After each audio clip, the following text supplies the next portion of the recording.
अस्सलाम वालेकुम नाज़रीन, मैं हूं यम वाजिद। 7 हिस्ट न्यूज़ में आपका खैर मकदम है। शहर हैदराबाद के इलाके एलबी नगर में वाक़ एक बिस्किट फैक्ट्री में मुहीब आतिशज़दगी का वाक़या पेश आया है, जिसमें करोड़ों के नुकसान का अंदेशा ज़ाहिर किया जा रहा है। 3 फायर इंजनों को बुलाते हुए आग पर काबू पा लिया गया, ताहम अभी तक किसी जानी नुकसान की कोई इत्तला नहीं है।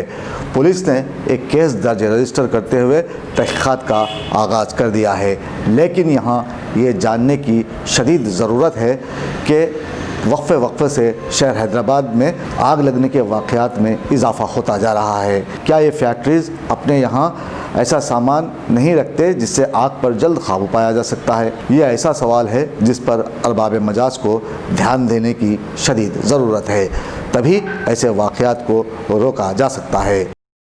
आपको कैसी लगी? यकीनन पसंद आई होगी। फिर देर किस बात की? लाइक कीजिए, शेयर कीजिए, सब्सक्राइब कीजिए।